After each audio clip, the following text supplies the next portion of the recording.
Buenas tardes. Continuamos con el ciclo Pioneras del siglo XX y en esta ocasión dedicamos la sesión a la antropóloga Margaret Mead. Para acercarnos a su vida y contribución profesional, contamos con la colaboración de Almudena Hernando. Almudena es catedrática de Prehistoria y miembro del Instituto de Investigaciones Feministas de la Universidad Complutense de Madrid. Ha dedicado su investigación al estudio de la construcción de la identidad en los grupos humanos, con especial interés por las sociedades orales y por las mujeres de la modernidad, centrando su trabajo de campo en distintas poblaciones indígenas de Latinoamérica y África. Ha colaborado con varias universidades norteamericanas como investigadora invitada y entre sus publicaciones destacan Arqueología de la Identidad y La Fantasía de la Individualidad. Muchísimas gracias, Almudena, por participar en este ciclo y doy paso a tu ponencia. Bueno, muchísimas gracias, Ana, y al Ayuntamiento de Zaragoza por esta invitación. Voy a compartir pantalla.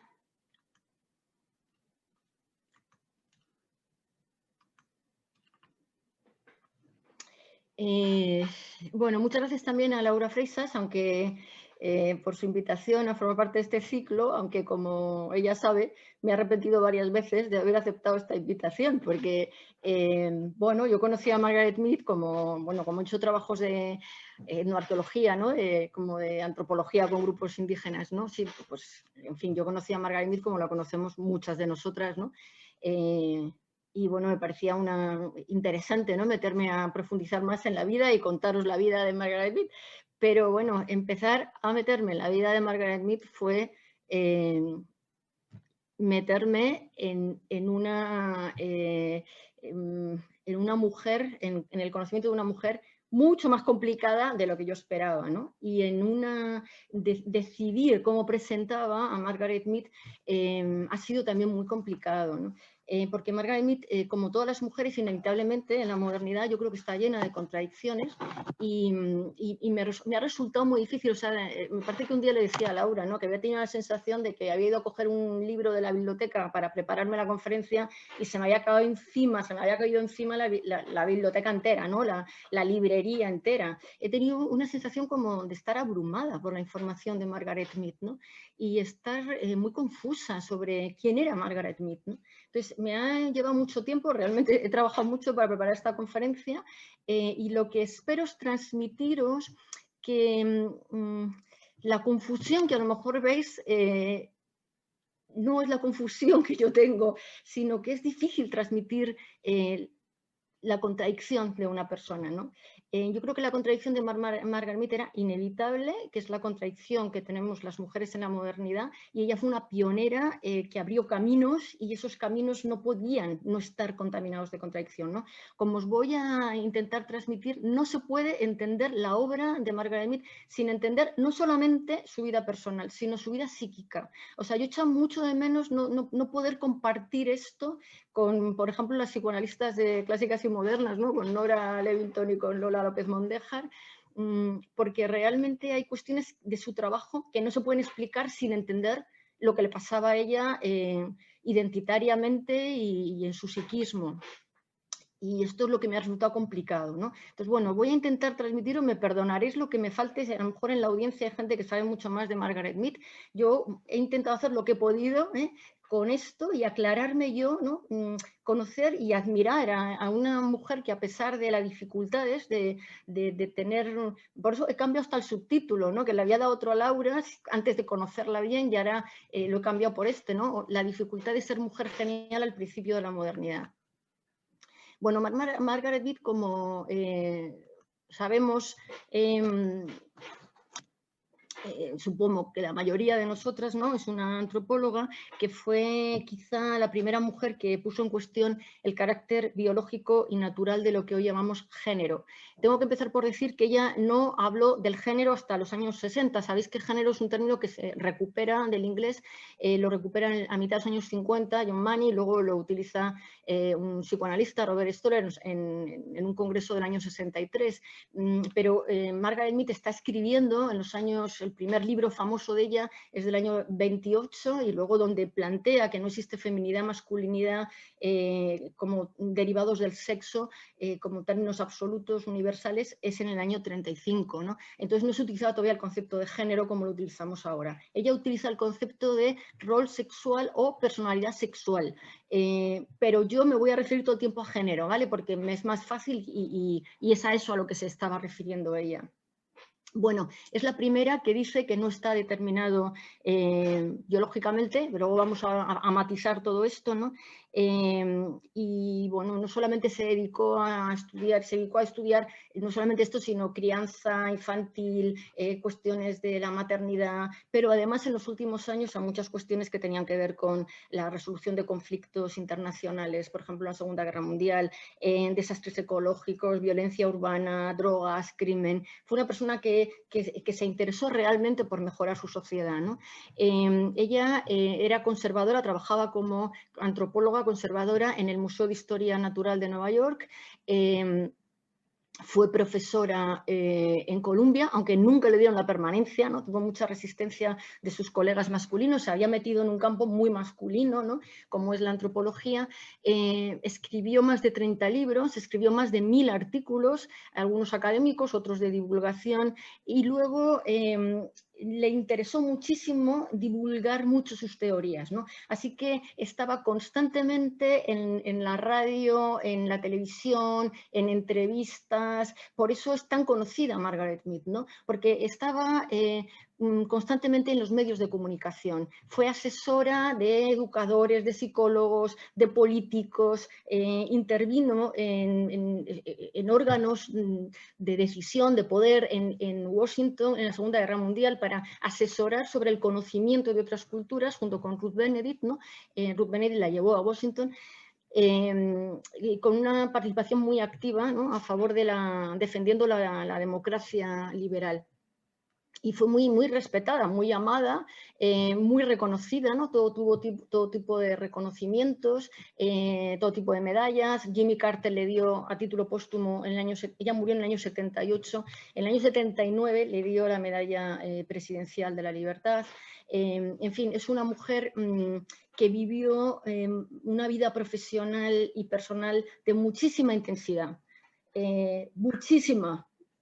Demasiada intensidad. O sea, vais a ver la vida de Margaret Mead. O sea, yo solamente con conocer la vida de Margaret Mead decía, ¿cómo le podía dar tiempo? ¿Cómo podía asumir todo esto, no? Margaret Mead. Bueno, hasta sellos le hicieron, ¿no? Bueno, no os digo, no se puede entender la obra sin entender la vida y no se puede entender la vida sin entender su psiquismo, ¿no?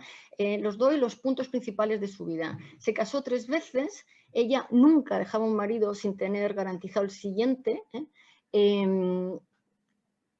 el último la dejó a ella en el año 50 y ella va a vivir todavía 28 años más. En los últimos 20 años compartió la vida con otra antropóloga, con Rhoda Metro, pero la principal figura de su vida, yo creo que la principal relación de su vida fue Ruth Benedict, ¿no? Otra antropóloga muy conocida. Las dos son las principales representantes de la Escuela de Cultura y Personalidad en antropología. Y no se puede entender la vida de Margaret Mead sin entender su relación con Ruth Benedict, ¿no? Ruth Benedict tenía 15 años más que ella, se conocieron cuando Margaret tenía 23 años y se conocieron porque Ruth era la profesora que le dio una clase de introducción a la antropología de una asignatura de Franz Boas.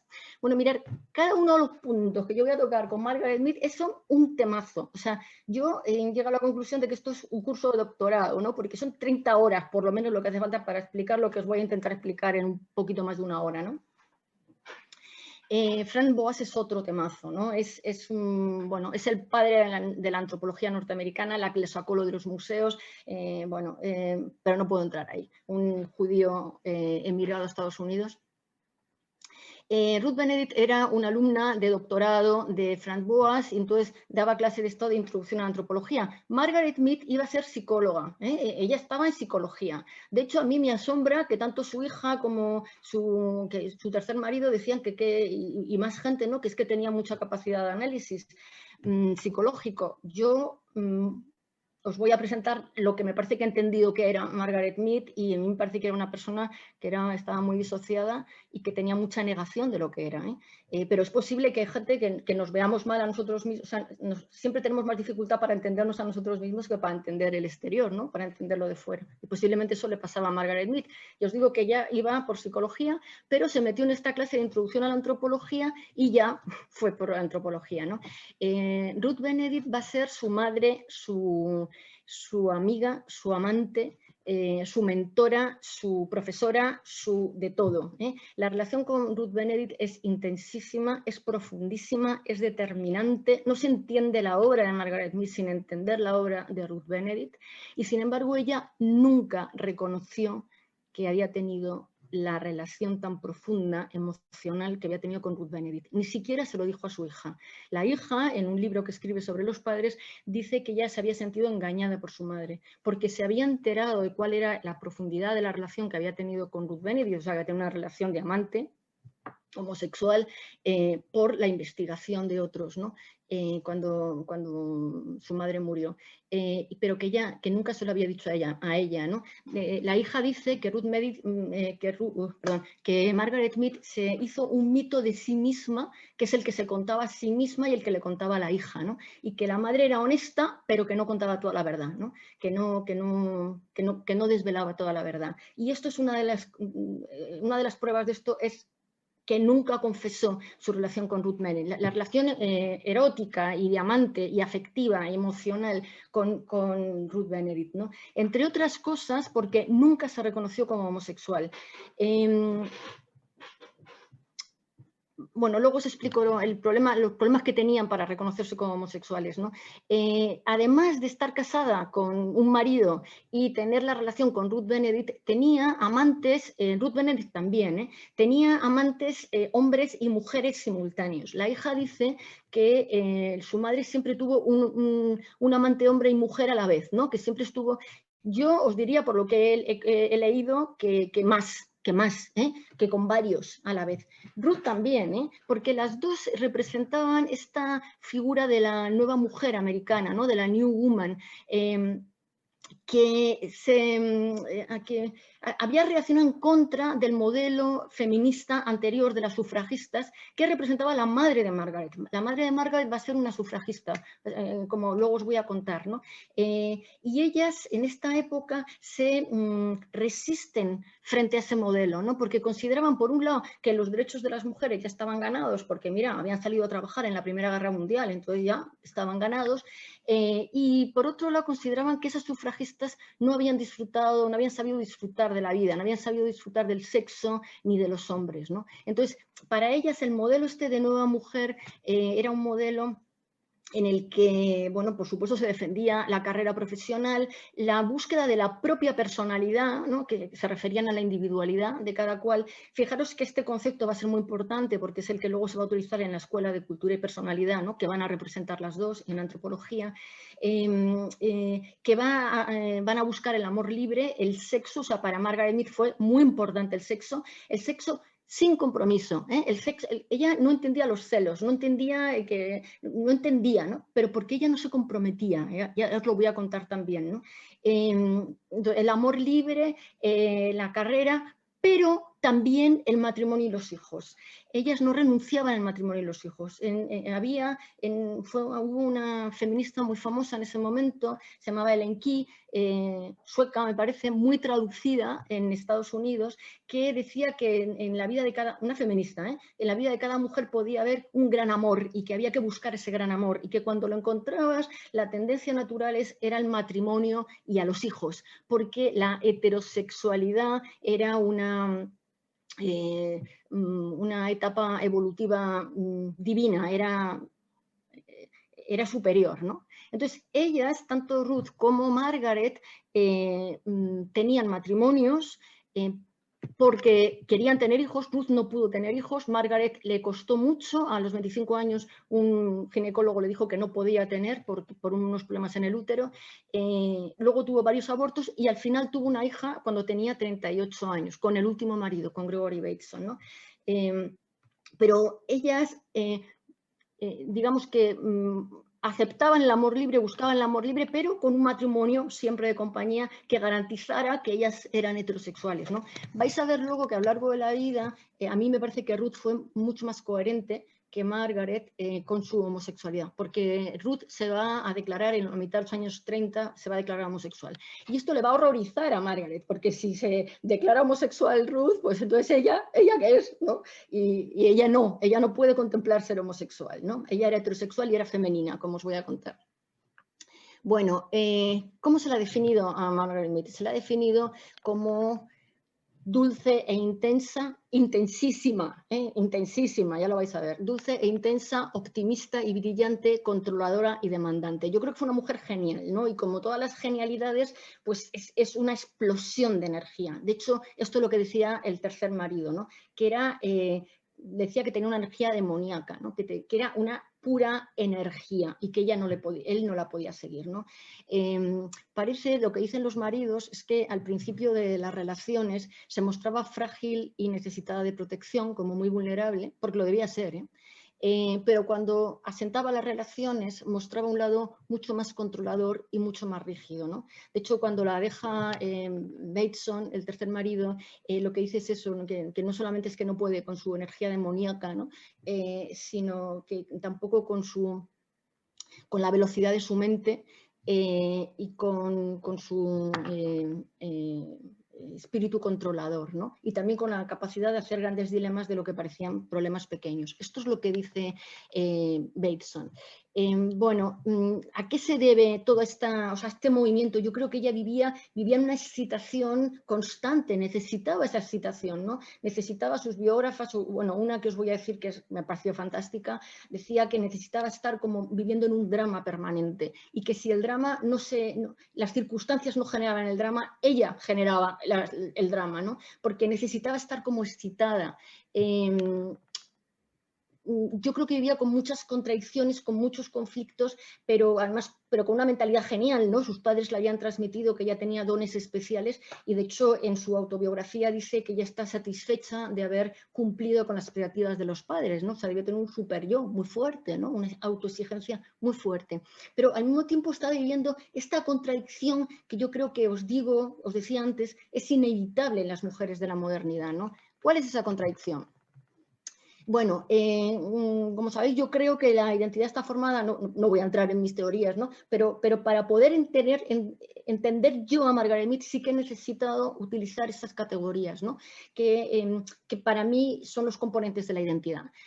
Todos los seres humanos tenemos una identidad relacional, es imprescindible, ¿no? Es la sensación de pertenencia a un grupo, es un tipo de identidad que no es consciente de sí, que la construimos de forma inconsciente a través del cuerpo, ¿no? El acento con el que hablamos, la manera en que nos sentamos, la manera en que nos saludamos, eso nos ascribe a un grupo, ¿no? A través de los objetos que utilizamos o a través de los vínculos que creamos, ¿no? Nosotros somos las hijas de, las hermanas de, las madres de, ¿no? Es un tipo de identidad de pertenencia absolutamente fundamental, esencial, imprescindible, ¿no? Y a medida que las personas fueron haciendo actividades diferentes entre sí, pues se fue desarrollando otro tipo de identidad que es la identidad del yo, la individualidad. La individualidad, la identidad del yo es un tipo de identidad que sí es consciente de sí, se piensa a sí misma, ¿no? Yo soy la que hace esto, la que se caracteriza por una distancia emocional del mundo, ¿no? Tú lo que haces es racionalizar, o sea, tú estableces una distancia emocional que te permite observar los fenómenos del mundo, entenderlos y controlarlos, o viceversa, ¿no? Cuando los controlas te distancias. La individualidad es una identidad que no siente empatía hacia aquello con lo que se relaciona, sino que siente una distancia de control y de poder. Es un tipo de identidad que está muy basada en la referencia a uno mismo, ¿no? Y a su sensación de poder y de control del resto. Bueno, en la historia lo que yo creo que ha pasado es que los hombres han ido, al principio todos tenían identidad relacional, los hombres fueron desarrollando la individualidad e impidieron a las mujeres que ellas desarrollaran la individualidad para que a través de relaciones heterosexuales normativas ellas establecieran la complementariedad de género, ellas les garantizaran a ellos los vínculos porque son imprescindibles, ¿no?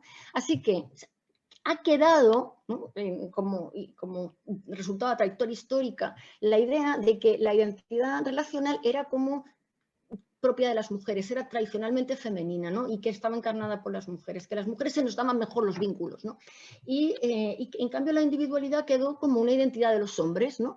Era la identidad tradicionalmente masculina. Cuando las mujeres llegan a final del siglo XIX, principios del XX, que es el caso de la madre de Margaret Mead y de Margaret Mead, empiezan a individualizarse y entonces se encuentran con una contradicción, porque ellas no pueden dejar la identidad relacional porque nadie se las garantiza a ellas, pero se van a individualizar. Así que hay que conjugar dos identidades contradictorias, ¿no? Esto lo explico yo muchas veces porque es la teoría que yo tengo sobre el género, pero creo que esto se ve claramente en la madre de Margaret Mead y en Margaret Mead, ¿no?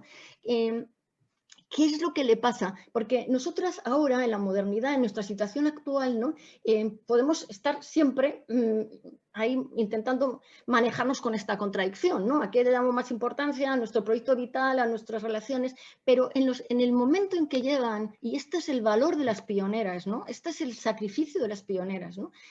Cuando llega la madre de Margaret Mead, es una mujer universitaria, vais a ver, ¿no?, que ella quería hacer el doctorado y tal, pero están en un momento histórico en el que su sociedad tiene un pensamiento completamente binario, absolutamente binario de género, completamente patriarcal, ¿no?, en donde los hombres son los individualizados, las mujeres son las relacionales. Entonces, ¿qué pasa con estas mujeres que están individualizándose, que están individualizadas porque han accedido a la educación superior, como la madre de Margaret Mead? En general, esas mujeres se están enfrentando a un panorama muy complicado porque su sociedad no admite que las mujeres sean individualizadas. La sociedad todavía tiene el patrón rígido que ya no tenemos nosotras, ¿no? Ellas sí, de que si tú estás individualizada eres hombre, ¿no? O sea, eso es propio de los hombres. Entonces, no pueden renunciar a desarrollar el papel relacional de las mujeres. Esto es lo que le pasó a la madre de Margaret Mead. La madre de Margaret Mead es una mujer frustrada, feminista, sufragista, pero que se dedica a tener hijos, como luego os voy a contar.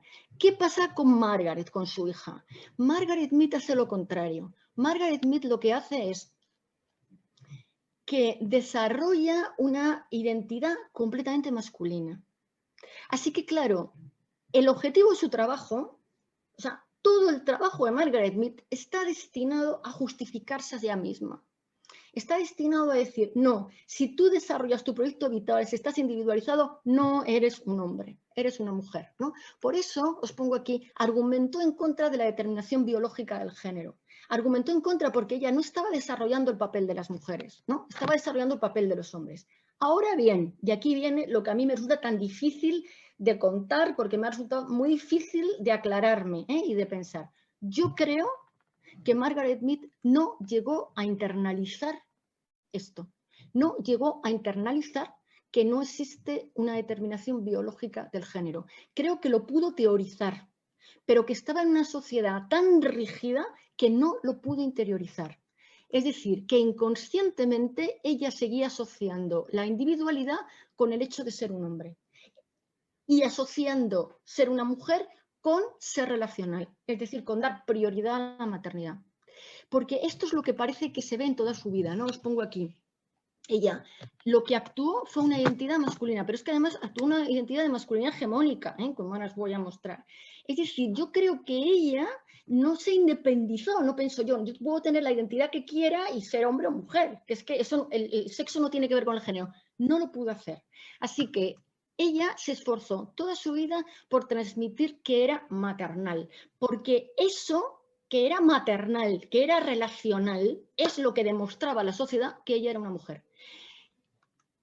Es decir, se autopercibía como maternal. Cuando vais a ver ahora, no lo era. Para nada, no lo era. Y sin embargo, su percepción y todo su interés y todo su discurso era yo soy femenina y soy maternal. Fijaros que en la autobiografía que hace, la autobiografía se divide en 3 partes. La tercera parte está dedicada exclusivamente a decir lo importante que para ella fue el nacimiento de su hija, lo importante que es la maternidad, lo importante que fue ser abuela y la abuela es la tercera parte de su autobiografía. Y vais a ver ahora lo que dice la hija sobre su madre. O sea, ella no fue maternal y sin embargo se hizo, esto es el mito que se hizo de ella misma, ¿no? Se hizo una idea de ella misma de que ella era, vamos, tiene por ahí unas frases, es que no me da tiempo a contarlos todos, pero que con su primer marido, que le hubiera gustado tener 6 hijos, y que si hubiera tenido 6 hijos, la prioridad sin ninguna duda habrían sido sus hijos, ¿no? Cuando ya vais a ver que tuvo una y no le pudo dar la prioridad, ¿eh? Entonces, digamos, que teorizó a favor de desvincular el sexo del género, pero que no lo pudo internalizar, yo creo que es lo que explica la contradicción que hay en su obra y que la vas viendo a medida que te vas metiendo en su obra, ¿no? No solamente la contradicción, pero es que tengo otra pantalla ahí con el PowerPoint, por eso a veces doblo esta, no solamente explica esta contradicción, que es la que os voy a intentar contar, sino que explica por qué no podía aceptar la homosexualidad, porque una de las razones por las que no podía aceptar la homosexualidad que ella tenía, ¿no? Ella, bueno, era bisexual, pero yo creo en realidad que no le interesaban los hombres, ¿eh? Yo creo que por lo que he visto, ¿no? De la relación con los maridos y tal, pero bueno, eso no lo puedo decir. Sabéis que el concepto de homosexualidad, el término homosexualidad, la categoría de homosexualidad se definió en 1869, un tal Carol Maria Benkerti, ¿no? 1869, hasta entonces no estaba categorizada, digamos, ¿no?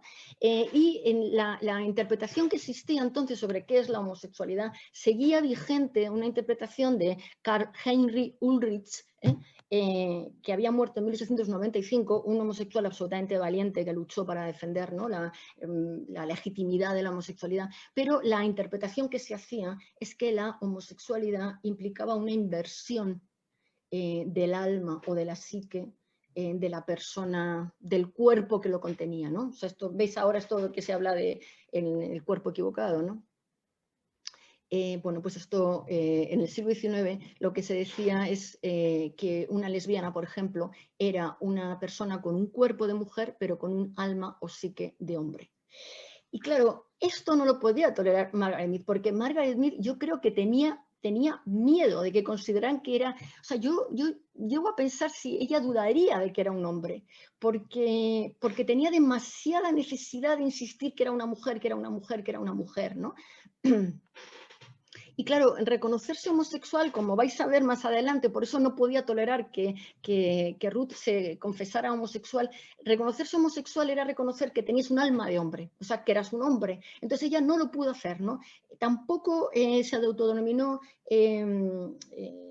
o sea, esta vez Ruth Benedict solo se autodenominó homosexual a partir de la mitad de los años 30 y no hablaban de bisexualidad tampoco. El concepto, o sea, aceptar la bisexualidad en Margaret Mead solo se produjo a partir de, bueno, escribe Male and Female en el año 61, a partir de ese año los endocrinos habían dicho que había muchos casos de bisexualidad en la naturaleza y tal, entonces ella empieza a decir que la bisexualidad es como un estado superior, ¿no? a la heterosexualidad, pero la heterosexualidad no podía faltar, o sea, lo que era imprescindible es ser heterosexual, porque eso demostraba que no tenías, o sea, digamos, que en la bisexualidad hubiera un componente heterosexual, porque eso demostraba que no tenías alma de hombre, y eso empezó a aceptarlo a partir del año 61. Bueno, nada de estas contradicciones, ninguna de estas contradicciones aparece reconocida por ella nunca, ¿no?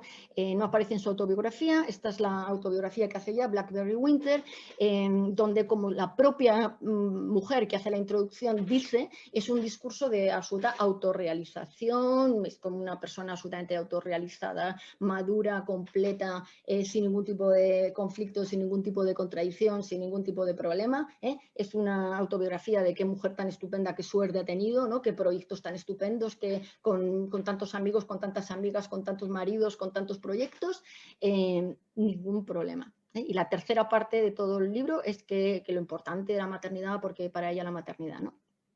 Tampoco se expresa ningún conflicto en Cartas de una antropóloga. Empiezas a ver que las cosas fueron un poquito más complicadas en su biografía, que le hizo Jane Howard en el 85, pero sobre todo lo empiezas a ver cuando lees el libro de la hija, ¿no? El libro de la hija, como yo los veía, es un relato de Catherine Bateson, que es la hija, en la que tuvo a los 38 años, sobre sus padres, ¿no?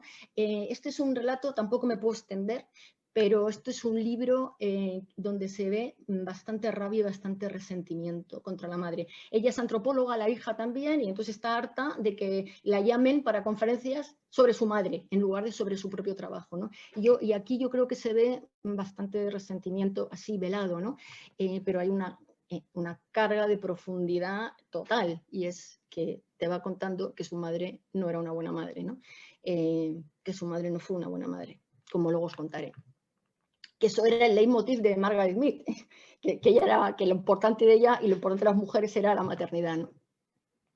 Pero la contradicción la ves ya absolutamente en este libro fantástico que os recomiendo a todas las que os gustan las biografías, que tiene más de 500 páginas, no está traducido, pero es fantástico, ¿eh? Las vidas entrelazadas, Margaret Mead, Ruth Benedict y su círculo, de Lois Banner. Lois Banner lo que hace es una antropóloga feminista de Estados Unidos, profesora en la universidad, lo que hace es consultar todos los documentos originales, todas las cartas, todos los manuscritos de Margaret Mead y de Ruth Benedict, que se desclasificaron parte en el año 2000, parte en 2001. No se habían desclasificado hasta entonces porque todavía había gente viva, implicada, ¿no?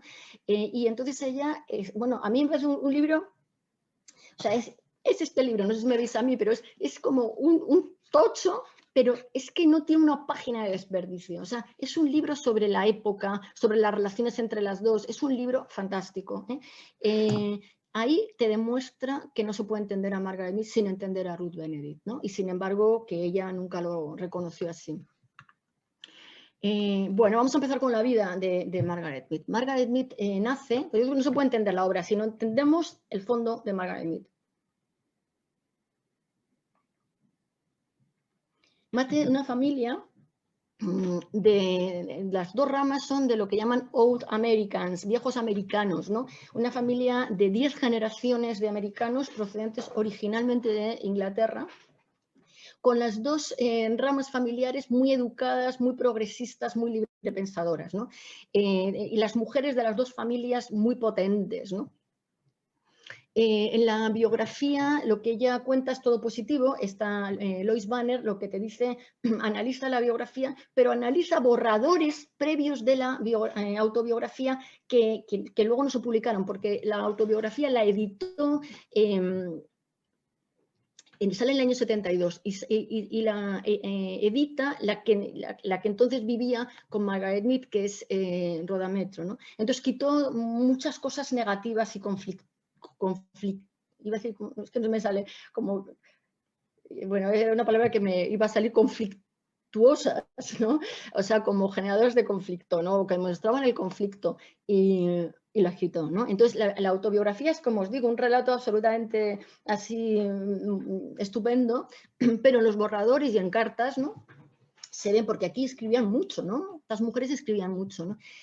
Se ve otro relato de la familia. En la parte positiva de la familia, pues es que, bueno, qué familia, la madre había ido, los dos se conocieron haciendo el doctorado en Chicago, ahora os lo cuento, pero una familia de intelectuales donde las comidas eran hablar de literatura y de ciencia y bueno, que conocían académicos en su casa, iban a cenar constantemente, así con todo, qué interés, todo, porque además aprendía manualidades, pero en la versión del borrador, la versión que da no es así, ¿no? La versión que da es que el padre es un hombre agresivo, intolerante, que gritaba a la madre cada 2 por 3 para que dejara lo que estuviera haciendo y fuera a atenderle a él, que era un hombre, un intelectual mediocre, más interesado por el dinero que por el conocimiento, que nunca se interesó por sus hijas. Van a tener 4 hijas, de las cuales muere una a los 6 meses, y un hijo, ¿no? Y que el único que le interesaba era el hijo.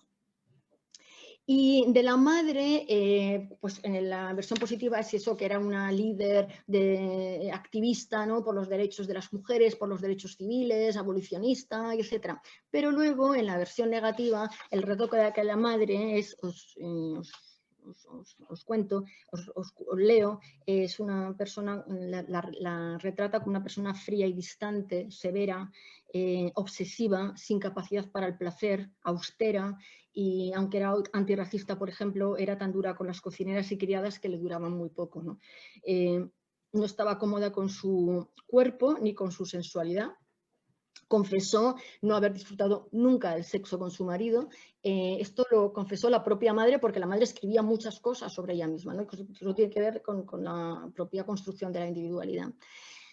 En fin, un matrimonio en que yo creo que no supo mostrar. El primer marido de Margaret Mead decía que cuando había ido a su casa, ¿no?, a casa de los padres, que había mucha tensión, ¿no? O sea, no debía haber circulando afecto. De hecho, el padre la engañaba engañaba a su mujer con otras mujeres. La madre había ido a Wellesley College y después de ahí estuvo 2 años, se fue a la Universidad de Chicago y ahí se matriculó en el doctorado, donde conoció a Edward Mead, ¿no? Edward Mead está haciendo un doctorado de economía. La madre trabajaba y quería hacer el doctorado sobre lo que había hecho en el máster, que era la documentación de una comunidad de inmigrantes italianos en una localidad de New Jersey que se llama Hamilton. Es decir, ¿veis? Hacía trabajo de campo, que es lo que luego va a hacer Margaret Mead, ¿no? Entonces la madre lo que quería hacer es el doctorado sobre eso, pero cuando el padre terminó el doctorado, pues le dieron un trabajo en una universidad de finanzas y no sé qué en Pensilvania y se casaron y tuvieron el año siguiente a Margaret Mead. Entonces la madre tuvo que compaginar a Margaret Mead con su activismo, con el trabajo de campo. De hecho, bueno, luego os digo esto. Ella lo que quería es seguir con su investigación, ¿no? Pero, bueno, cuando Margaret Mead tenía 5 años, tuvo otra hija que murió a los 6 meses y eso parece que desestabilizó completamente el matrimonio y el padre empezó a irse con otras mujeres y tal, y la madre no tomaba anticonceptivos y se plegaba a los deseos del marido y ya no quería tener hijos, quería hacer el doctorado, pero seguía plegándose a los derechos del marido, ¿no? Las contradicciones que os digo tan difíciles de resolver. Entonces, cuando Margaret tenía 8 años, tuvo a otra hija, Elizabeth, y entró en una crisis nerviosa y la internaron, la tuvieron que internar. Se fueron todos a vivir cerca de donde estaba la madre internada porque la internaron durante 1 año. Entonces, ahí parece que Margaret, vivían con la abuela, que ahora os voy a contar, parece que Margaret se hizo bastante cargo de su hermanita de 8 años, ¿no? Entonces, Margaret dice que de ahí le vino su instinto maternal, porque Margaret no perdía ocasión de decir que ella lo que tenía sobre todo era instinto maternal, ¿no? Y que de ahí le vino instinto maternal. Los demás que la conocían, lo que decía es que tenía ansias de control, ¿no? O sea, que lo que ella hacía es organizar la vida a todo el mundo. Ella lo interpretaba como espíritu maternal, ¿no? Y decía que le venía de esta hermanita. Bueno, durante su infancia, una cosa llamativa de Margaret Mead que os voy a contar es que nunca tuvo un hogar propio. O sea, ella nunca se construyó un hogar. A mí esto me resulta muy significativo desde el punto de vista psíquico, psicoanalítico, ¿no? Que ahí, por eso me gustaría a las psicoanalistas tenerlas, ¿no? Porque yo creo que es una cosa muy importante la casa, ¿no?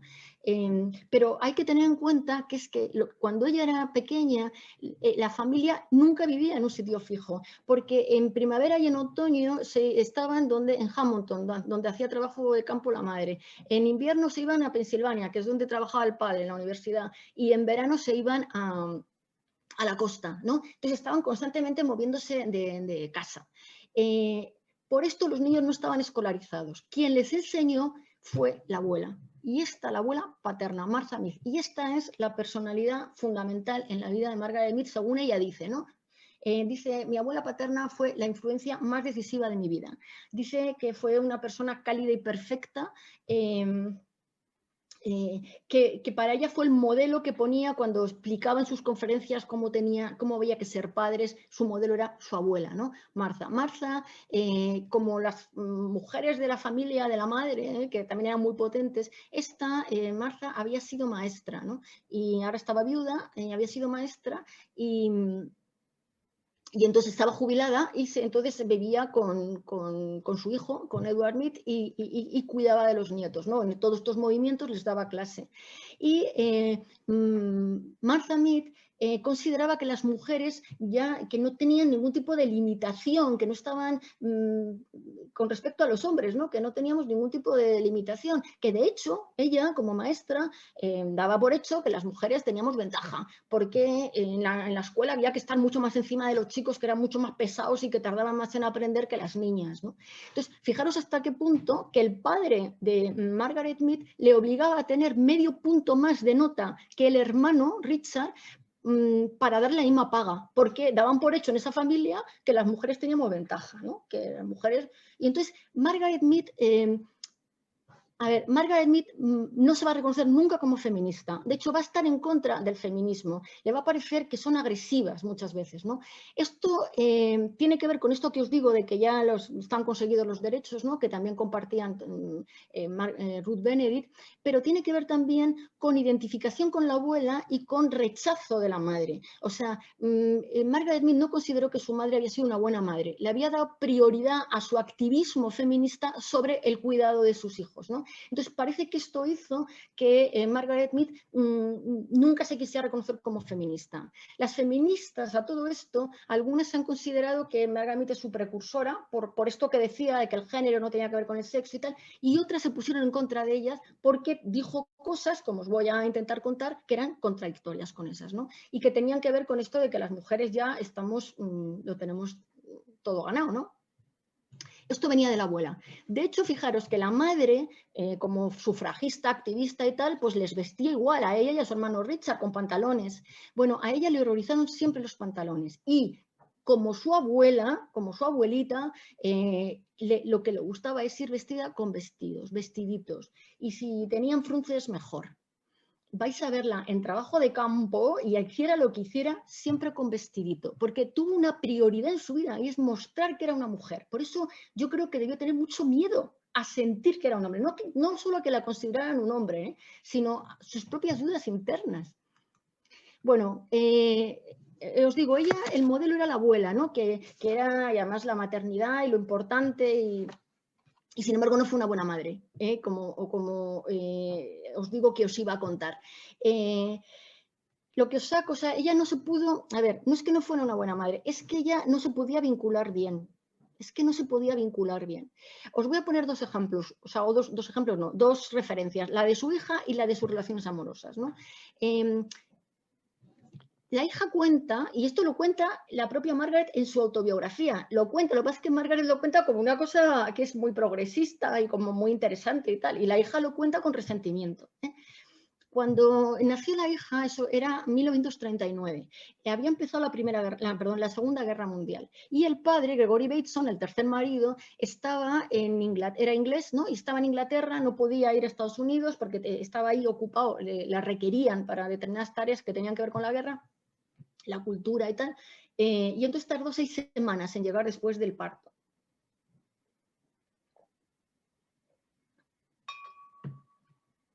Bueno, Margaret Mead quería que le grabaran el parto. Como no estaba el marido, pues se lo pidió a una persona, contrató a una persona, a una mujer profesional. La hija dice que esto era inaudito en ese momento. ¿Por qué quería que le grabaran el parto? Porque quería comparar los primeros momentos de la vida de un bebé para compararlo con otras culturas, porque ella creía que en esos momentos tal vez no estaba determinado todavía, ¿no? Eran los momentos como más prístinos de la persona, todavía no estaba mediatizada por la cultura, entonces quizás se podían sacar conclusiones. Esto es lo que hizo siempre, o sea, racionalizaba todo por lo que cuenta la hija, ¿no? Y por lo que cuenta Banner, todo lo racionalizaba. O sea, no podía relacionarse con la realidad sin interponer la razón. Entonces, yo no puedo imaginar una situación de mayor intensidad física y emocional que un parto, ¿no? Sin embargo, ella no se podía dejar ir. No podía vivirlo si no interponía la razón. De hecho, se pasó toda la infancia de la hija tomando notas y fotografiando todo para comparar su infancia con la de otras culturas, ¿no?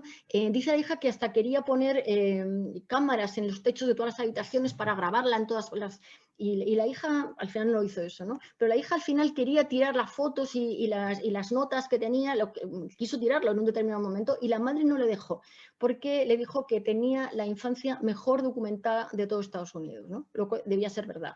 Pero o sea, lo apuntaba todo, ¿no? O sea, ella se relacionaba a través de la reflexión con todo, ¿no?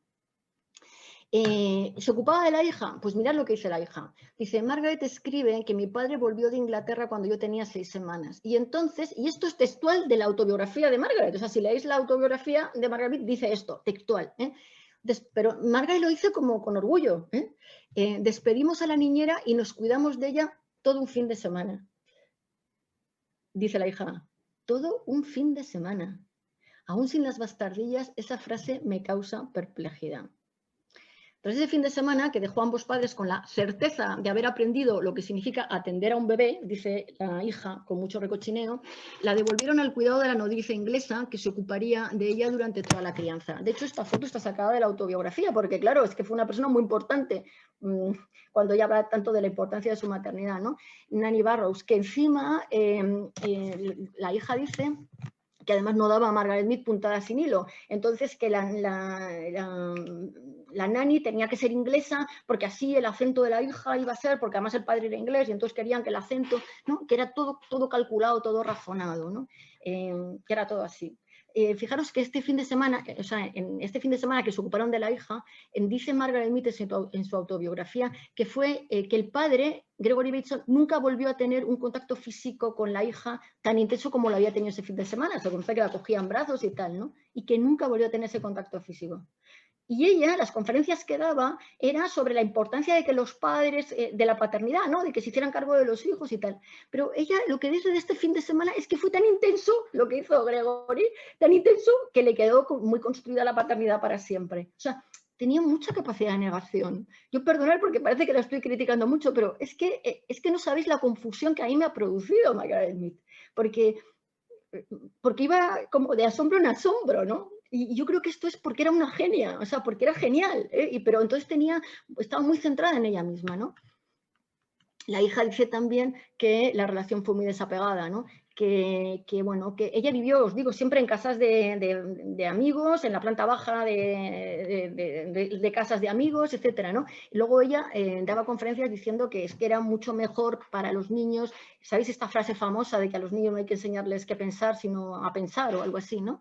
Que era mucho mejor la crianza colectiva, pero claro, también a ella le venía muy bien que le cuidaran a la niña cuando ya se iba a sus conferencias o a trabajo de campo y tal, ¿no? La hija dice que la madre, bueno, pues que estuvo bastante pendiente de ella hasta que consideró que ya era mayor y ya no la necesitaba. Esto sucedió cuando la niña tenía 13 años. Y a los 13 años Margaret Mead se fue a trabajo de campo durante 12 meses seguidos. Supongo que sería el producto de Bali, que fue con Gregory Bateson, ¿no? Entonces, durante esos 12 meses no escribía ni contactaba con la hija de forma especial. Lo que hacía es escribir cartas, como cartas de una antropóloga, ¿no? Escribir cartas que la secretaria del museo le mecanografiaba y repartía a todos los familiares allegados, entre otros a la hija. Entonces la hija dice que ya se negó a leer esas cartas, ¿no? Y que entonces a partir de su vuelta al trabajo de campo, decía, mi madre aparecía con mayor frecuencia en televisión y cada vez menos por el hogar. Y siempre tomaba notas de todo. Dice, cuando ella agonizaba, todos tratamos de decir cosas que ella hubiera querido anotar y recordar, como principal regalo que uno podía darle. ¿Veis? No, el principal regalo no era agarrarla de la mano y decirle, mamá, te quiero, mamá. No, era hacerle pensar, o sea, se relacionaba a través de la razón, ¿no? Esta dificultad para vincularse, para identidad relacional, para construir identidad relacional o para construirla de una forma muy masculina, ¿no? Es lo mismo que se ve en sus relaciones amorosas, ¿no? Os pongo solo una frase que está sacada de una entrevista que hizo con una periodista en el año 75 y que está en la última biografía, porque se siguen haciendo biografías de Margaret Mead, de ahora mismo, de 2021. Esta es sobre la fe de Margaret Mead y sobre cómo su deseo de mejorar la humanidad y tal, ¿no? Yo no me he leído esta biografía, ya no pero he sacado la frase, ¿no? Que es muy reveladora de cómo manejaban sus relaciones. Dice, el problema más gracioso que tengo es que la gente de la que estoy enamorada es vino para mí, pero yo soy pan para ellos. Yo nunca he sido vino para nadie. Ellos son excitantes, maravillosos, encantadores, pero no necesarios ni exclusivos, ya sabes. Porque bebes un buen vino con un plato y otro buen vino con otro y no lo necesitas para desayunar. Y la gente que encuentro que es vino siempre decide que yo soy pan que quieren en cada comida. ¿Vale? Ella no se vinculaba, no se comprometía. Y esto es lo que vamos a ver, vais a ver que le pasa a lo largo de su vida, ¿no? Bueno, yo creo que, os digo, la relación más importante fue Ruth Benedict. Parece que también quiso y estaba comprometida con Gregory Bateson, ¿vale? Parece que fueron sus dos figuras más importantes.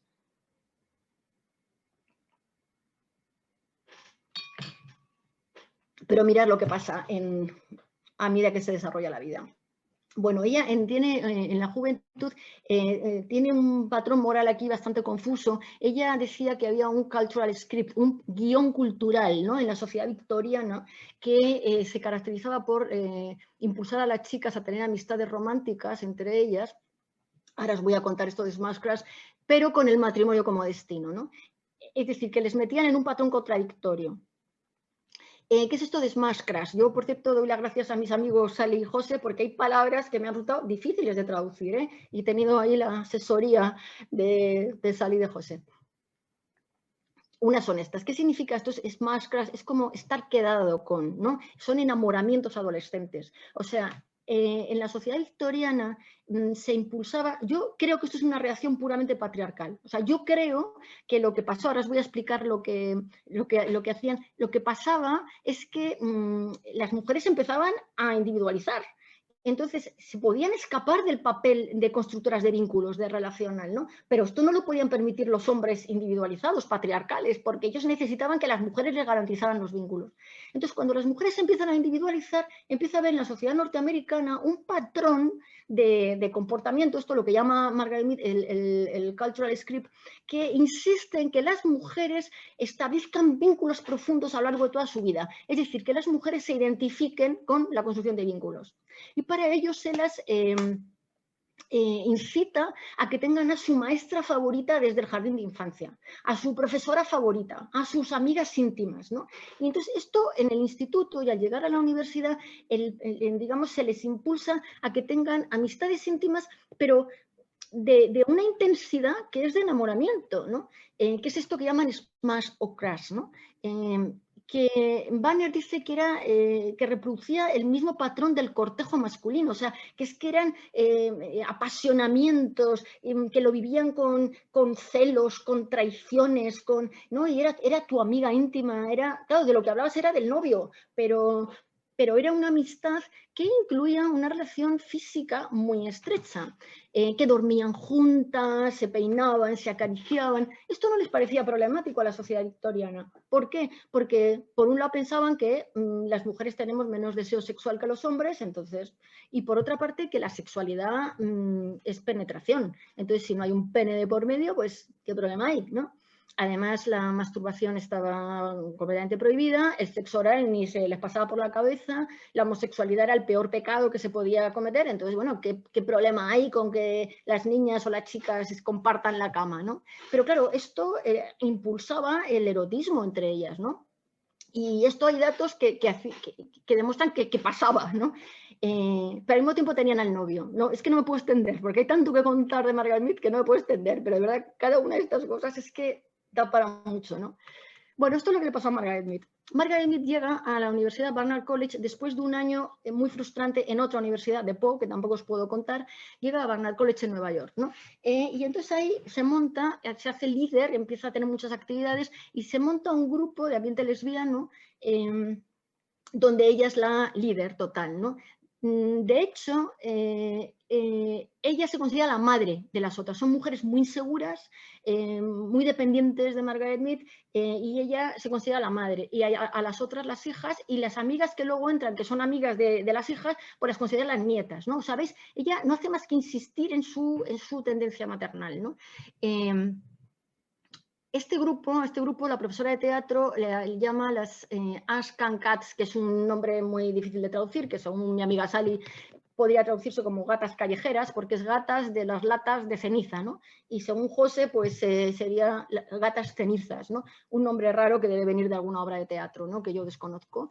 El grupo de las Ashcan Cats es un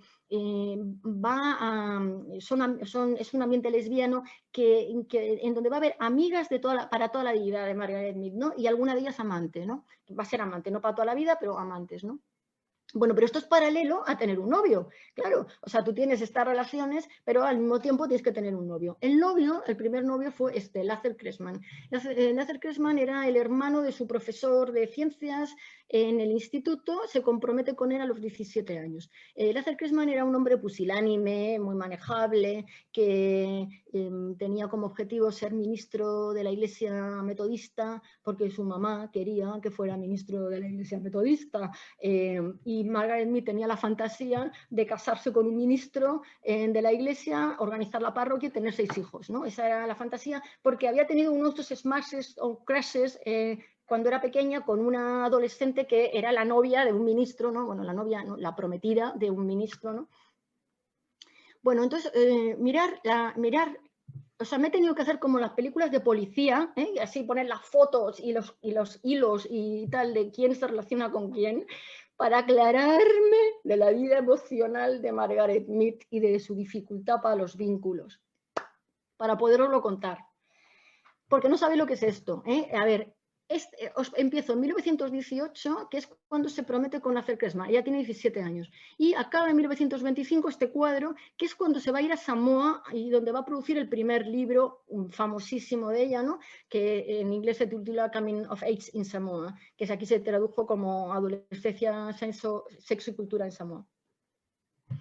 Bueno, a ver, os pongo en verde las novedades de cada año, se promete con Lázaro Cresman en el año, cuando tiene 17 años, en 1920-21 entra a Barnard College y ahí conoce a las Ashcan Cats. Entonces ahí empieza una relación muy, muy intensa, muy apasionada con una chica lesbiana que se llama Leonie Newton, que se hace llamar Lee o Paul, ¿no? En 1922, tanto Lázaro como Leonie le piden que se comprometa más con ellos. Lázaro le pide que se case con él, Leonie le pide que hagan pública la relación. Ella, lejos de comprometerse con ninguno de los dos, se empieza la relación con 2 chicas más de Ashcan Cats, ¿no? Y además conoce a Ruth Benedict, ¿vale? Os pongo en verde lo que es nuevo de cada año, no sé si os lo he dicho ya, os pongo en verde lo que es nuevo de cada año, ¿no? O sea, ella sigue con los dos y conoce a Ruth Benedict porque es cuando da clase, en la clase que da Ruth Benedict, ¿no? Todavía no son amantes, pero la conoce, lo pongo ahí porque es importante, porque Ruth Benedict es la más importante, la figura más importante, y empieza las relaciones con 2 mujeres que son completamente inseguras y que están al servicio de Margaret Mead. Lázaro dice, el marido dice que Mary Etchelberg es como un perrito faldero. Las dos le limpiaban la habitación, le hacían el pelo, le hacían las uñas, estaban a lo que ella quería, ¿no? De hecho, Mary Etchelberg fue amiga suya, o sea, de ahí fue donde ella vivió 6 meses antes del parto, de donde la hija sale para casarse, o sea, la hija le llamaba la tía Mary, ¿no? Fue amiga de toda la vida y fue amante durante varios años, ¿no? Bueno, en el año 23 se casa con Leo Cresman, ¿no? Se casa con Leo Cresman en una boda absolutamente desastrosa, o sea, bueno, desastrosa el hecho de aceptar casarse, es que yo creo que, vamos, no le interesaba nada al hacer Cresman, ¿no? Fijaros que se pasó toda la mañana de la boda con náuseas y por la noche se habían ido, no sé, al borde de un lago, en una cabaña así supuestamente muy romántico, pero ella no quiso ni entrar en el dormitorio. O sea, ella le dijo que tenía mucho trabajo, que tenía que terminar un libro y se quedó en el salón escribiendo el libro, ¿no? No quería ni entrar en el dormitorio de la Cresman. O sea, es que necesitaba estar casada, ¿no? Y cumplía el papel. Y ese mismo año en otoño se suicida Mary Bloomberg. Mary Bloomberg, esto lo cuenta en su autobiografía, lo cuenta también, pero lo cuenta sin, por supuesto, implicarse ya nada en su relación con Mary Bloomberg, no solo que una amiga se había suicidado. El suicidio debe tener mucho que ver con la relación con Margaret, porque Margaret no se debió comprometer, no se quería, o sea, era pues otra amante, ¿no? Pero no se quería comprometer con ella, porque Margaret se quedó súper culpabilizada para el resto de su vida. De hecho, decidió que nunca más iba a hacer infeliz a nadie y que le iba a dar a todo el mundo lo que quería, ¿no? Por el suicidio de Mary Bloomberg. Bueno, en 1924 se hace amante de Ruth Benedict, ¿vale? Mantiene a los otros y además se hace amante de Ruth Benedict, ¿vale? O sea, está casada con Lázaro, tiene 3 amantes mujeres. Esto no le basta. En 1925... además de todo esto, bueno, Leonie acabó por irse a Berkeley, ¿no? Porque Margaret quería romper la relación, quería acabar. Lo que no tengo claro es en qué año se fue a Berkeley, por eso os lo pongo aquí. Pero desde luego tenía una relación intensísima con Lázaro, con Ruth y con Mary Etchelberg, ¿no? Y no le basta con eso, os digo, sino que se va a un congreso de antropología y ahí conoce a un alumno, otro alumno de Framboise, que es amigo de Ruth Benedict, un antropólogo que es muy conocido, Edward Sapir, y se hace amante de Edward Sapir. No es el rollo de una noche en un congreso, es que se hace amante de Edward Sapir. O sea, fijaros qué mundo psíquico tiene Margaret Mead, ¿no? Y entonces Framboise le propone irse a hacer la tesis doctoral a los mares del sur, a Samoa, y yo creo que ya ve el cielo abierto, porque mirar el panorama emocional en el que está metida, ¿no? Esta es la situación de Margaret. Mirad la foto de Margaret, a que parece como un poco como un animalito salvaje, ¿no? De una mirada como salvaje. O sea, debía ser una cosa muy magnética, ¿eh? Debía ser una cosa de una energía muy, muy salvaje. O sea, debía ser algo realmente de no poderte dejar indiferente, Margaret Mead, ¿eh? Bueno, fijaros cuando se va a Samoa la situación que tiene. Está con láser. Ah, bueno, como ella ha decidido que no le va a hacer infeliz a nadie, que no quiere decir infeliz a nadie, entonces, antes de irse a Samoa, se pasa un fin de semana súper romántico, otra luna de miel con láser. Con Mary Echelberg no sé lo que hace. Con Ruth Benedict se va al Cañón del Colorado. Todo esto súper intenso, romantiquísimo. Y con Edward Sapir se pasa un fin de semana entero y se embarca para Samoa. Se van a Samoa a los 25 años, con 23 años, 46 kilos y 1,5 metros. Le pide a una compañera de antropología que vaya con ella, pero no quiere, y ya no quiere ir con láser, entonces se va sola. Y dice en cartas a una antropóloga, dice, nunca había viajado en barco, hablado un idioma extranjero o permanecido sola en un hotel. En realidad no había estado sola ni un día de mi vida, ¿no? Ni un solo día de mi vida. Pero es que yo creo que es que necesitaba escaparse. Banner habla de su filosofía de Don Juan, y es que era esto lo que hacía, es una cosa, un comportamiento muy masculino, ¿no? De ese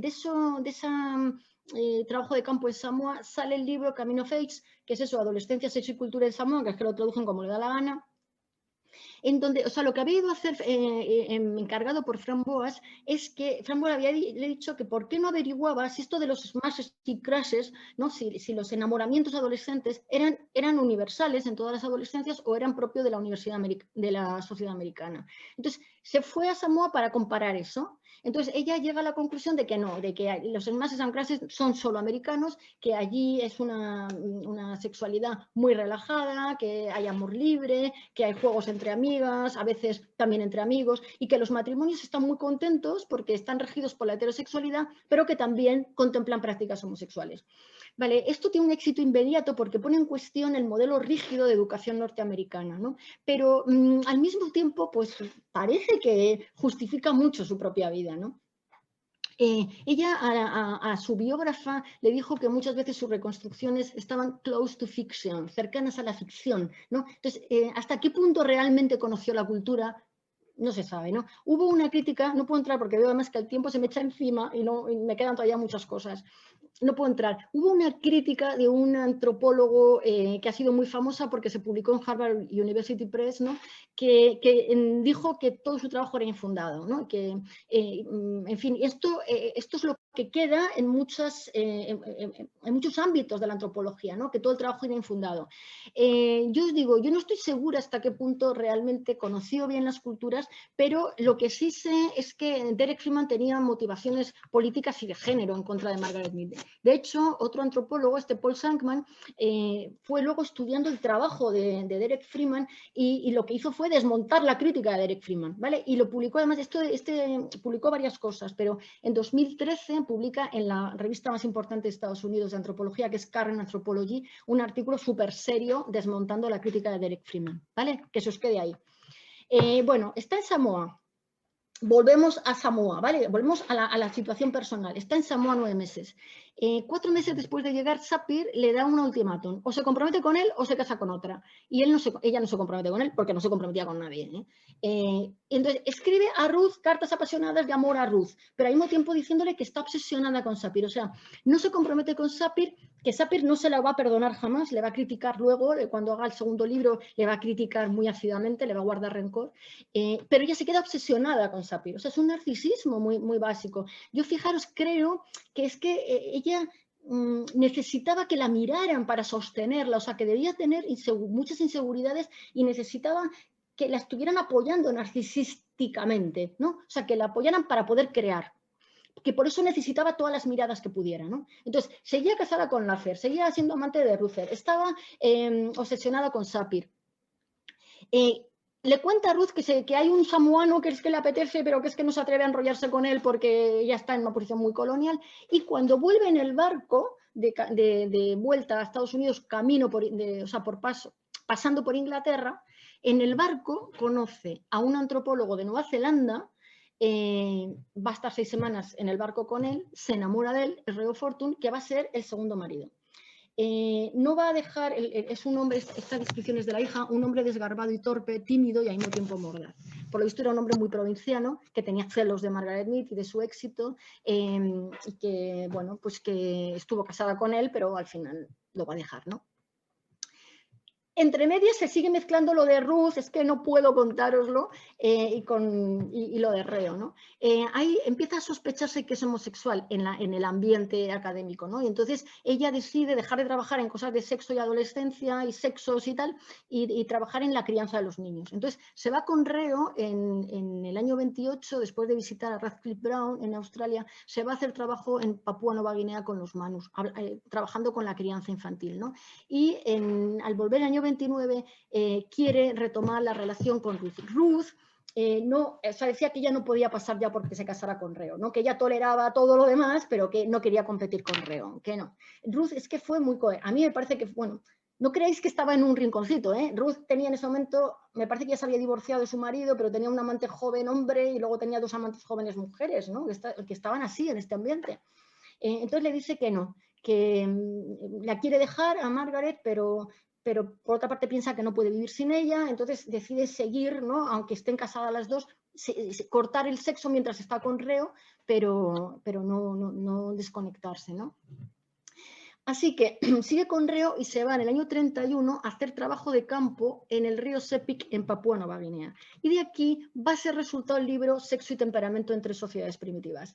Este es el libro donde ella teoriza que no existe la feminidad y la masculinidad como categorías determinadas por el sexo, que no existe, ¿no? Este es el libro más famoso de Margaret Mead, ¿no? Pero no se puede entender este libro sin entender el libro que había salido el año anterior, este sale en 1935, el libro de Ruth Benedict, que sale en 1934, que es Patterns of Culture, ¿no?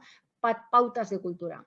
Lo que hacen, voy a empezar como 3 veces, ¿no? Para explicaros lo que es este libro, porque es el más importante. Ruth Benedict, lo que hicieron en los dos libros es coger 3 sociedades y compararlas y luego sacar conclusiones respecto a la sociedad occidental moderna americana, ¿no? Ruth con indios americanos y Ruth y Margaret con Papúa Nueva Guinea. Y lo que llega Margaret a la conclusión es que en cada sociedad, que lo que existe son temperamentos personales. Existen personas cuidadosas, personas agresivas, y cada sociedad elige como estándar de la cultura unos ciertos temperamentos. Y que las personas que no se ajustan a esos temperamentos son desviadas de la cultura. Entonces, ella tiene como una epifanía, dice Banner, una epifanía cuando capta este esquema, porque ella se localiza como homosexual entre las desviadas y encuentra su lugar en la cultura. Y entonces a partir de ahí, del año 34, se reconoce como homosexual, ¿vale? Ya sabe dónde está, es una desviada de su cultura, pero tiene un lugar.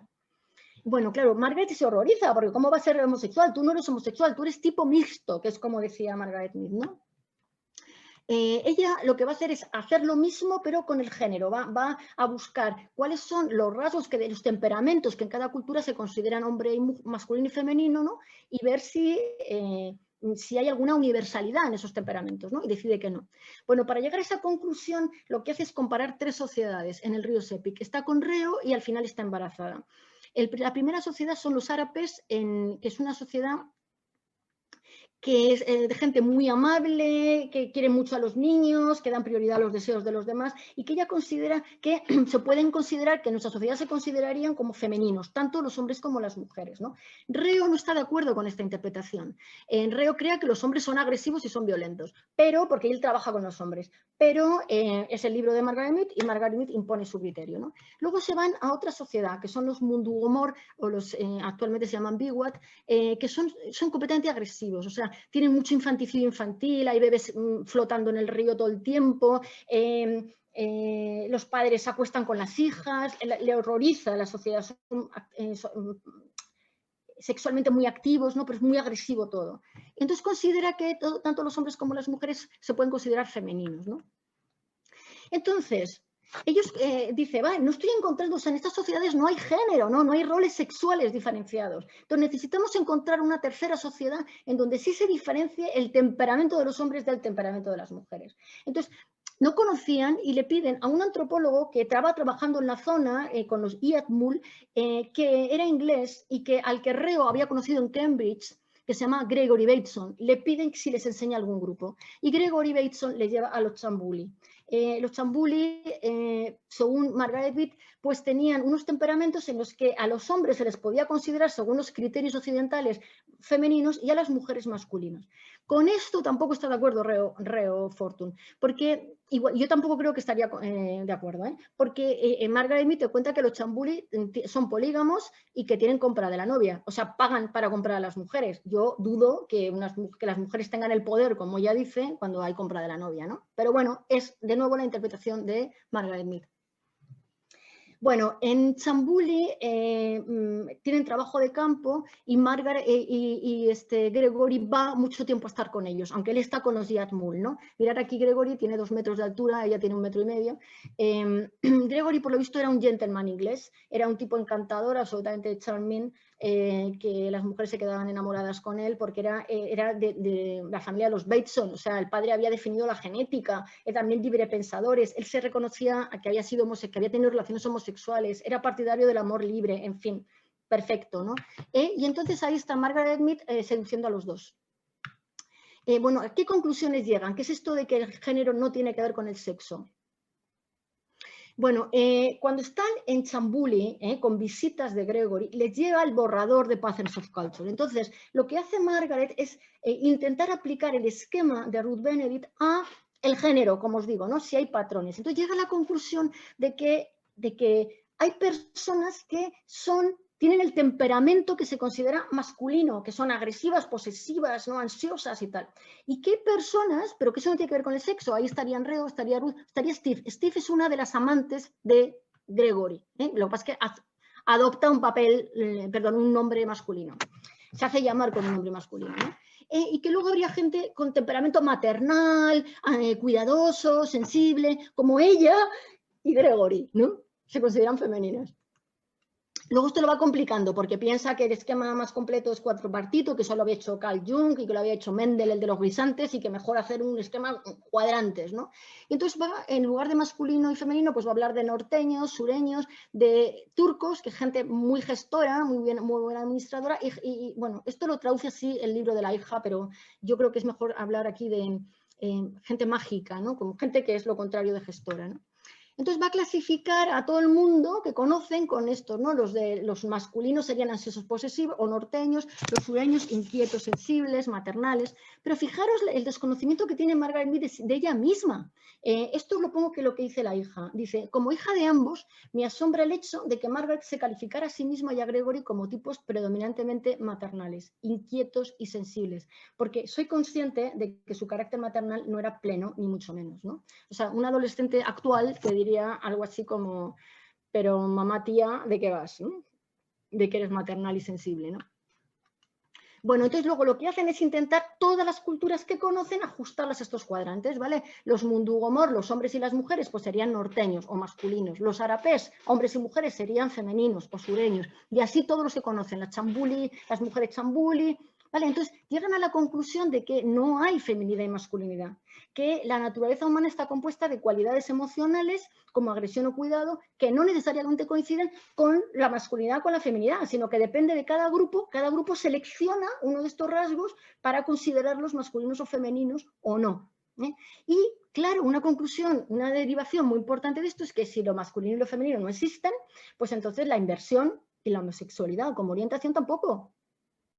Entonces escribe a Ruth y le dice en una carta que recoge Banner, que es un libro fantástico el de Banner, le dice que le quiere convencer de que no es homosexual. Y le dice, tú, te lo pongo en inglés, ¿no? Tú eres una perfecta buena mujer.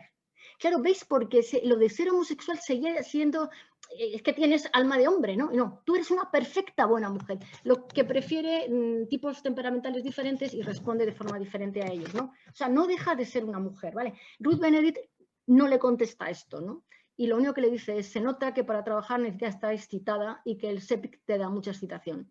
Eso es lo que le contesta muy inteligentemente Ruth Benedict. Bueno, en el SEPIC, para llegar a esta conclusión, hay un episodio que está relatado en esta novela que me recomendó nuestra amiga y editora de Clásicas y Modernas, Pilar Rubio, muy buena, Euforia, que os recomiendo también, que cuenta el episodio del SEPIC. Cuenta el episodio del SEPIC. Le cambia los nombres, supongo que por derechos legales, y luego cambia el desenlace final, pero lo cuenta. En el SEPIC, o sea, cuando llega a esta formulación, pasa, es un episodio también de esos de drama, de intensidad, de tal, de los que se creaba Margaret Mead, ¿no? Estamos en la Semana Santa del año 33, ¿no? Excitación total, os pongo aquí, tenéis en un viaje del año 32 a Sydney con los dos, ¿no? Excitación erótica, excitación de calor, tienen malaria cada 2 por 3, ¿no? Están trabajando bajo mosquiteras todo el tiempo. Bueno, Margaret seduce a los dos. Según Banner, además, entre los dos se atraen. Y Margaret, para que veáis la dificultad de pensar en sus emociones, lo que dice es, ¿con quién me quedo? Y entonces empieza a pensar en los cuadrantes. Y dice, bueno, claro, si yo soy femenina y soy heterosexual, una femenina heterosexual tiene que estar con un masculino para ser heterosexual. Fijaros qué desplazamiento. O sea, su relación con Reo no es porque Reo es un hombre. O sea, elige a Reo no es porque Reo es un hombre, es porque Reo es masculino y ella es femenina. Entonces, claro, no se puede quedar con Gregory porque Gregory es femenino. Entonces, la relación sería homosexual. La relación con Steve es heterosexual, aunque Steve es una mujer. ¿Veis? Está haciendo un desplazamiento de sexo a género porque le conviene. O sea, porque no puede pararse a decir qué es lo que siento. No puede. Entonces, elige a Reo en principio. Y sigue con Reo. Pero tienen una discusión grandísima porque ella quiere mandar un artículo, le escribe a Fran Boas diciendo que ha descubierto ya el patrón de cómo se funciona la humanidad y tal, y Reo piensa que eso no está maduro, que no es suficiente, entonces discuten, él la empuja, se cae y pierde aborta, ¿no? Al bebé que estaba esperando. Entonces desmontan el campamento, ella decide que entonces que es que los cuadrantes no, que para ser, que su feminidad heterosexual tiene que darse dentro del mismo temperamento, entonces que se tiene que ir con Gregory. Se van a Sydney todos, desmontan el campamento y entonces ahí por lo visto empiezan a buscar amantes todos, ¿no? Sobre todo Margaret, ¿no? Banner le dice que es por el trauma del aborto, porque por eso tiene muchas amantes, entre otras Steve, la amante del marido, Bueno, en el agosto del 33 no resiste más, se vuelve a Nueva York, pero en el barco escribe cartas de amor a los dos. O sea, ella yo creo que es que no conectaba con sus emociones, ¿no? Y además no quería perder un marido. Entonces, bueno, escribe cartas de amor a los dos y de paso, porque había uno en el barco que le interesaba, pues tiene una affair en el barco, ¿no? El dilema de con quién se queda se lo resuelve Reo, porque Reo se niega a volver a Nueva York con ella, entonces se divorcia de Reo y se va a casar con Gregory Bateson, ¿no? Bueno, empieza a escribir Sexo y Temperamento en el verano del 34 y lo acaba en el invierno del 35. En el verano del 34, antes de empezar a escribir, había ido a un congreso de Hannover. En ese congreso se escucha a un biólogo, era Engel, que dice que los biólogos no pueden determinar qué constituye un hombre o una mujer, porque los cromosomas, las glándulas y el desarrollo embriológico determinan el sexo de los humanos de múltiples modos. Y ella escribe a Gregory y le dice, esto refuerza la naturaleza relativa de lo masculino y lo femenino, ¿no? Que no existen. Pero finalmente no lo incluyó. ¿Por qué no lo incluyó? Porque ella necesitaba, os pongo aquí, porque no dudar del sexo y vincularlo al género era la única manera de no cuestionar su feminidad. Porque ella no podía dudar de su sexo. De hecho, ella tiene pronunciamientos que también va a tener contradicciones, ¿no? Si el sexo, porque en algunos sitios dice, si se cuantifica el sexo, la mayor parte de la gente no tendría sexo, ¿no? O sea, si se cuantifican los componentes, pero en otros casos dice, la pertenencia al sexo es, no tener una pertenencia a un sexo es como un hombre sin país, ¿no? Pero ella necesitaba, no podía poner en duda lo del sexo, no lo podía poner en duda, porque de ahí iba a hacer arrancar la feminidad. Y eso es lo que le iba a convencer de que era una mujer, ¿no? Decía que la pulsión a procrear deriva del inalienable derecho a ser hombre o mujer. la conciencia del propio sexo implica en sí mismo la tendencia natural a procrear, pero entonces ya estamos entrando en una contradicción. Entonces, o sea, que ser un sexo sí que te hace ser de una determinada manera. Bueno, mirad lo difícil que me ha sido entenderlo, ¿no? Porque Banner también lo detecta esto, porque dice una cosa pero dice la contraria en el mismo libro, sobre la cuestión de si el género está determinado biológicamente o no, si existe la feminidad y la masculinidad o no. Mirad, estas son las últimas páginas del libro Sexo y Temperamento, ¿no? Ya estoy terminando. El material reunido sugiere que muchos, si no todos, de los rasgos de la personalidad que llamamos femeninos o masculinos, se hallan tan débilmente unidos al sexo como lo está la vestimenta, las maneras y la forma del peinado que se asigna a cada sexo según la sociedad y la época. Dice, históricamente, nuestra propia cultura ha confiado para la creación de valores ricos y contrastantes en muchas distinciones artificiales, la más notable de las cuales es la del sexo. O sea, una distinción completamente artificial, ¿vale? El género no está determinado por el sexo. Sin embargo, en la página anterior, esta misma página que tenéis delante, mirad lo que dice. Está hablando de que la sociedad ganaría mucho más si se dejara que cada uno desarrollara sus propios dones personales, da igual el sexo que tienes, por ejemplo, que si quieres ser escritor, pues que se desarrollara quien quisiera, como si sabes ser escritor, da igual el sexo que tenga, ¿no? Entonces, dice, Ay, se me ha movido un poco. No, al admitir la adaptabilidad de ambos sexos a la profesión de escritor, por ejemplo, los individuos capacitados no se ven apartados de ella por su sexo, ni se ven obligados, si escriben, a dudar de su feminidad o masculinidad esencial. Esencial, está hablando de ella, o sea, toda su obra está hablando de ella, ¿no? O sea, yo creo que ella dudaba, yo me dedico al mundo intelectual, al mundo académico, y dudaba de su feminidad esencial, porque su sociedad dudaba. Por eso os digo que yo creo que no lo aceptó, no lo pudo internalizar del todo, ¿no? Parece que con feminidad esencial se está refiriendo a la natural tendencia de las mujeres a la maternidad, ¿no? En Many Female, en el año 61, de hecho habla de la feminidad esencial, ¿no? De Essential Womanhood. Y argumenta que su naturaleza intuitiva y nutriente dota a las mujeres de formas especiales de pensar y de sentir. Entonces, el género sí emana del sexo.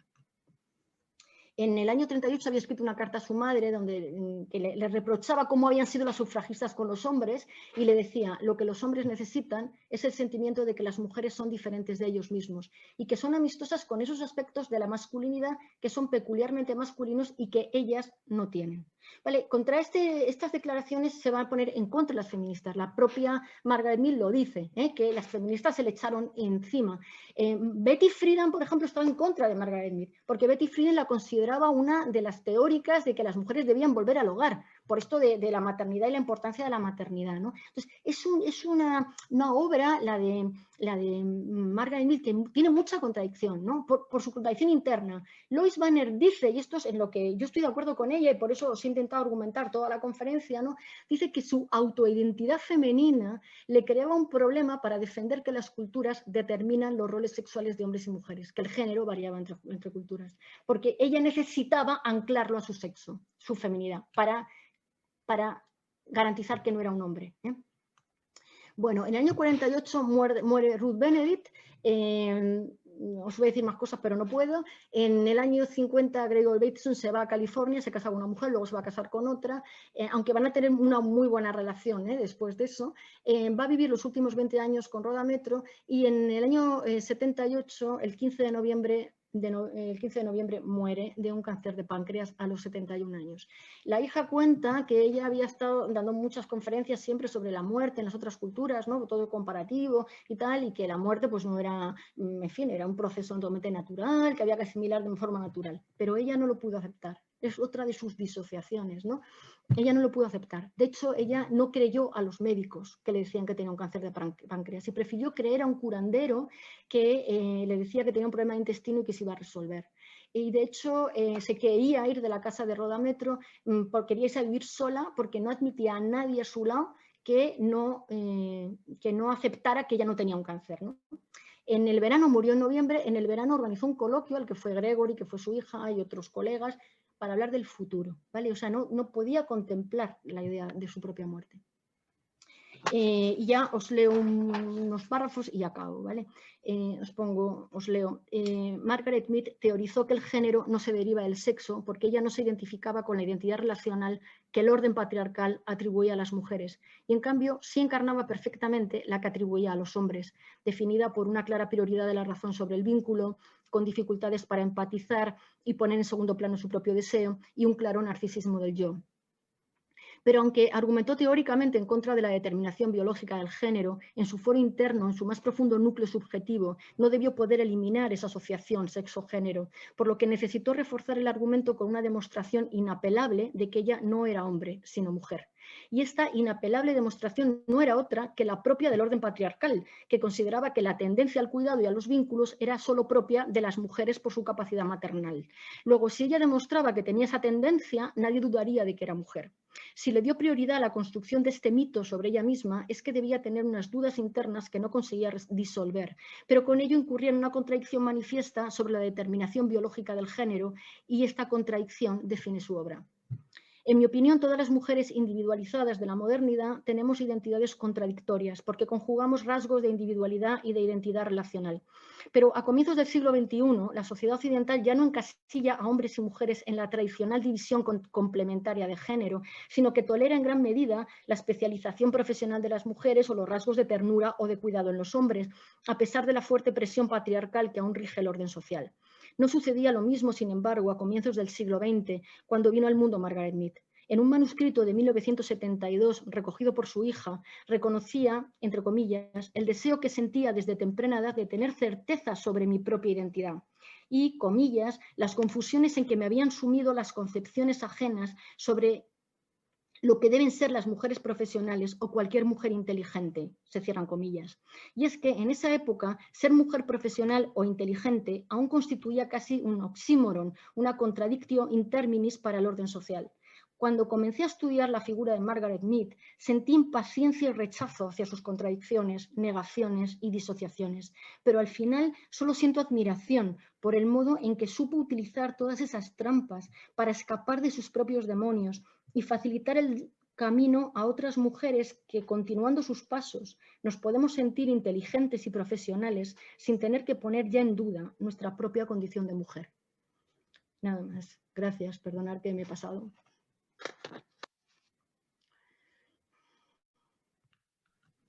Muchísimas gracias, Almudena, por tu brillante exposición y nos has permitido conocer a Margaret Mead. Sí que quiero compartir contigo pues, los mensajes que hemos tenido por Facebook, donde han felicitado la conferencia, lo buena comunicadora que eres y bueno, agradecerte tu participación en este ciclo. Sí que quiero recordar, antes de despedirnos, que el próximo martes, día 2, vamos a dedicar la sesión a Kate Millett a cargo de Nora Levington. Os invito a seguirnos. Muchísimas gracias y un saludo muy fuerte. Muchas gracias. Gracias a vosotros.